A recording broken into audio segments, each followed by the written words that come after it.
साई श्रद्धा मंदिर रे श्री साई भजन परिवेषण और अभ्यर्थना कार्यक्रम अनुष्ठित। अनंत कोटि ब्रह्मांड नायक होउचंती श्री साई। तांकु जे श्रद्धा और भक्ति रे पूजा अर्चना करिथाय तार अवांछनीय मनस्कामना पूर्ण हेबा सहित श्री साई आशीष प्राप्त होइथाय। एही परिप्रेक्षी रे बालेश्वर अंगारगड़िया ब्लॉक कॉलोनी स्थित साई श्रद्धा मंदिर रे प्रत्येक मास प्रथम गुरुवार दिन श्री साई भक्तों द्वारा मंदिर रे भजन परिवेषण कार्यक्रम अनुष्ठित होइथाय।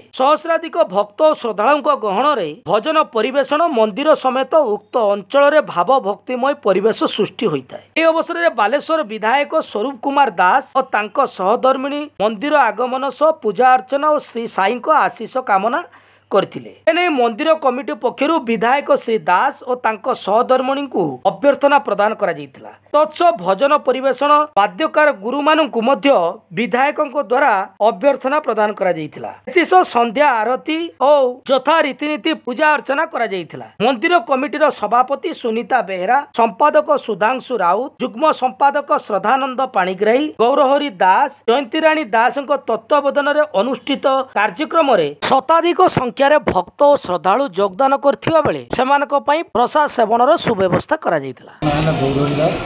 जड़े बाबांकर न्यूनतम भक्त प्रतिमास प्रथम गुरुवार ये मंदिर में साई बाबांकर नाम संकीर्तन एवं गुरु भागवत कथन इत्यादि करा हुए और प्रसाद भोजन कराए।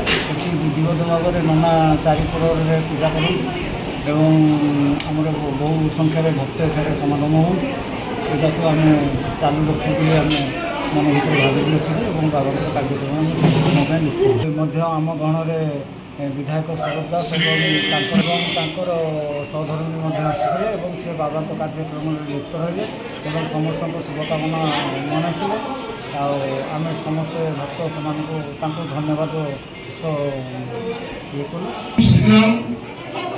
समस्त को बहुत बहुत शुभेच्छा। आज पवित्र गुरुवार और बाबा बार आशीर्वाद थिला जे आपण मान सहित भेटवार सुजोग पाइलु। आमे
Thank you.